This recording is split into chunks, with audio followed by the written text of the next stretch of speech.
What's up YouTube? I'm ClayH and I'm going to be breaking down this beat I made called Foolish Ways, which resonated with a lot of people and show some production tips and tricks along the way. So this channel is really great if you're a producer, and let's get right into it. Alright, so to start things off here, I found the vocal sample first. I said it's fine, I feel this way. So yeah, this sample's by two sample makers, Vegaros and God of Trip, which are two fire sample makers.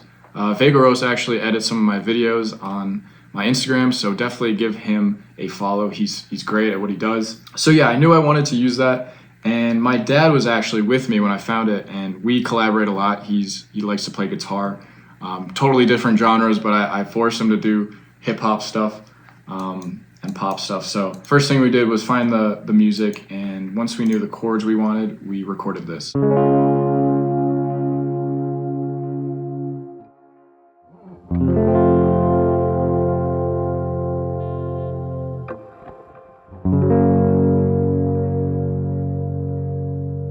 Super pretty chords, and I added a lot of effects. So this is without all the effects.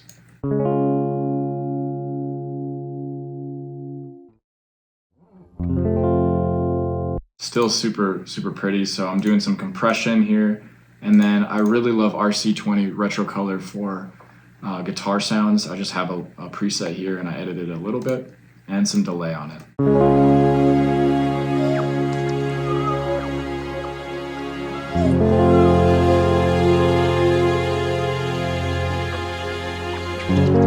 And I have it panned a little bit to the right because these strings were a little bit to the left, just to kind of balance things out. And this mix entirely took me like way too long because I knew it was a special one, and I wanted it to be, you know, perfect. And so I would bounce it, and then like a day later listen back, tweak, like repeat that process like 10 times. All right, let's move on. So we go here.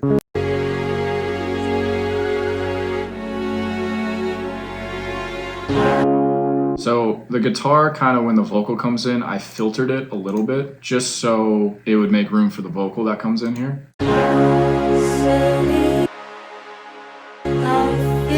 I don't even remember what this is, but I think this is like some synth.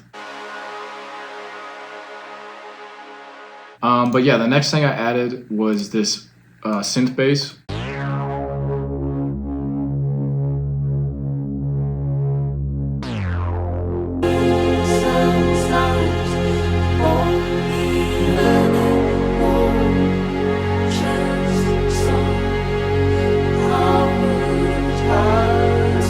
But yeah, this synth came from, let me find it.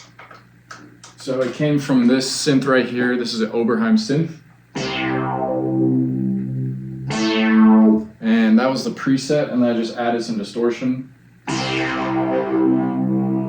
So I think it's like my favorite bass sound, and I recorded actually every single preset on here and edited them, so they're my favorite presets, and that is coming out as an Oberheim pack soon, so that'll be cool. It'll probably come out in like a week or two, so definitely subscribe, get ready for that. So we just played along with the bass line. One thing I did on the vocal, they came in pretty harsh, so I took Soothe to take out some of that top S sounds. Yeah, this is just the invisible de-esser preset. And then just some more harsh frequencies. The S's were really sharp. And then we get to this point.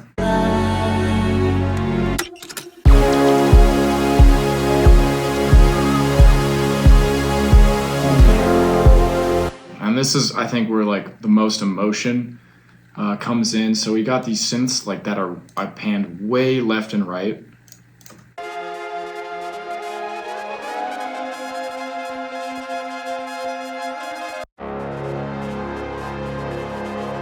So we have one bass that's, you know, I filtered out all the low end because I like this synth bass.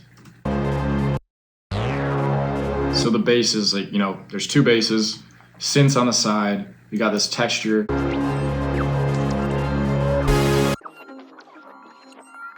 So just a lot is going on. And then I added this bright synth from the Oberheim.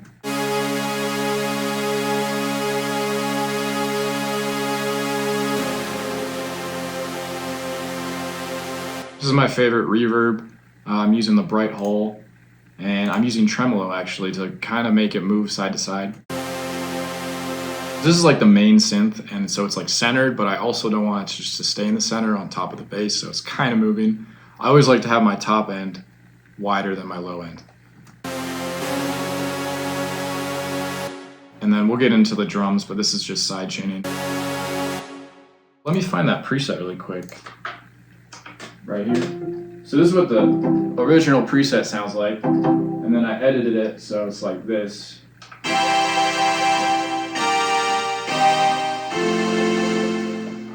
And then added reverb to that, so that's what that sounds like. And of course, that's going to be in that Oberheim pack, which is taking me forever to make. There's literally like 300 sounds in it with MIDI and all that stuff, so it's going to be crazy. And then we get into this kick, which this took a while to get right and mix. So I think people would think it's just a regular kick, but it's actually a tom drum. Everything is sidechained to this, so like this bass right here is going to be ducking every time this plays. So that's ducking. Of course, this synth bass is ducking. And around 50 is where you want to duck for like kicks and tom kicks and all that stuff. And then this is kind of like on the top end of the kick. So this really gives it room. So like this bright synth needs it too. For a little bit of this area here, I added one. So I think using like frequencies to duck is better than just a complete volume duck, because when you do a volume duck, you get this pumping sound. But when you do it with frequencies, you get a cleaner sound, in my opinion.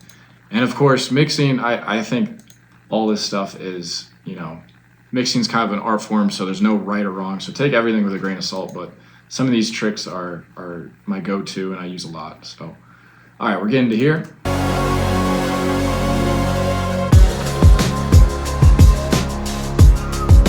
So I kept this, I took out, the Oberheim synth and then just went back to this synth bass.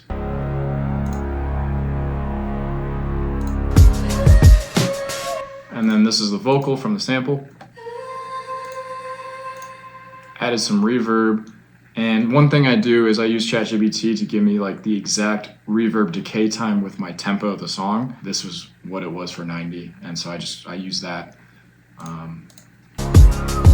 Also some delay on there. H-Delay is my favorite delay plugin. It sounds analog if you want, and it's great. So this is my go-to cymbal. Added reverb, added a bunch of delay.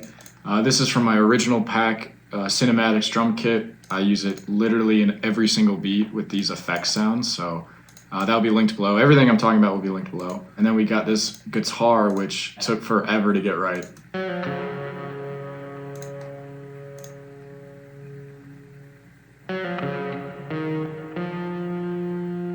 Took forever to mix this in. This isn't the final. I had more effects on it. Like, we recorded a lot of takes to get this right. I'm pretty sure it was one of these. Like, we had all these effects. These are like a preset, so. See, is this the one? Yeah, I think this is it. So this is a Logic preset, and then I just added some reverb, delay, and some EQ stuff.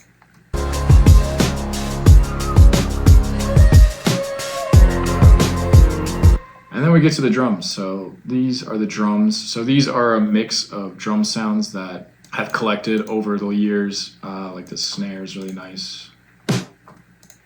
These hats. And then these like fills.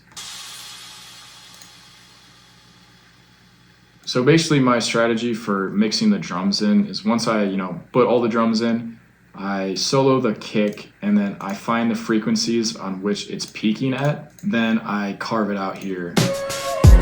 Again with that frequency sidechain, and especially the bass. And then kicks also have, a prominent frequency kind of around 6 to 7K.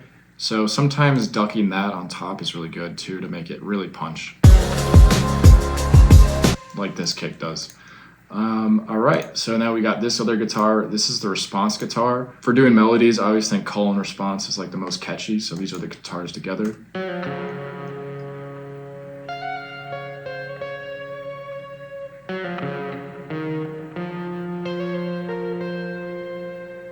So it's like, you know, the question and then the answer. And again, that like lick took forever with my dad. I'm like, don't go to bed. Like he was like, I'm tired. And I'm like, no, we got to get this done. And then as you notice, there's like all these fades. I hate clicks in my beats, like that, like those little click sounds, especially like FL Studio people. Like, I made sure there was no clicks. And then I wanted to make a moment where it kind of, all the energy dies away.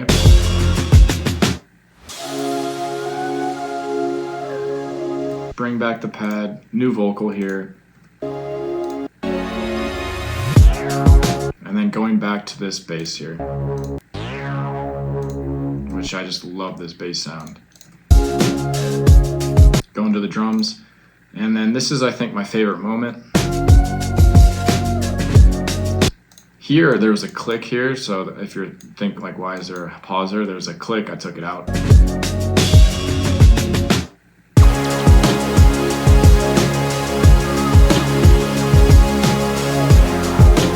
So this kind of like hook outro part is basically the same thing as the build up in the beginning, just with the, you know, the verse drums. So it's like everything is going at once.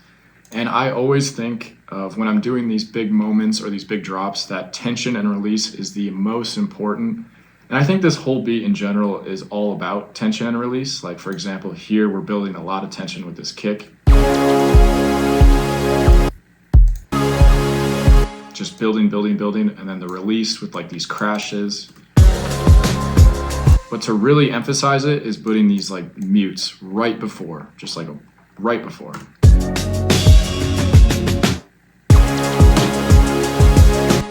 Like you're just always building and then you're finally releasing, and then these crashes. And then I also added this snare for the chorus.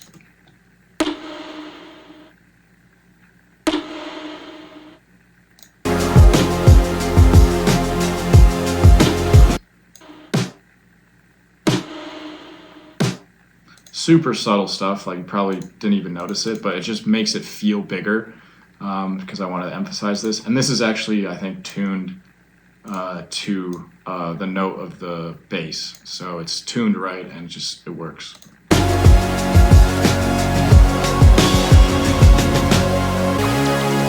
And this part was really interesting. I really like how this synth right here, if you listen, it starts to move.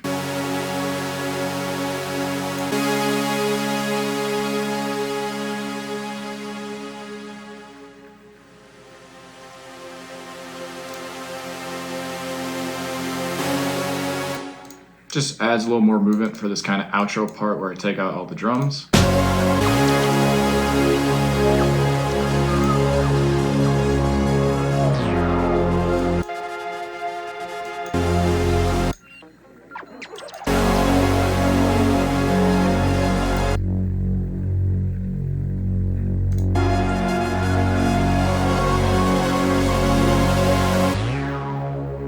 And I love ending it with just like this bass hit. Yeah, so that's pretty much the mix, and I can go through like my whole master chain in another video if you want. Just let me know. Just to give you a little thing, this is what it's hitting at.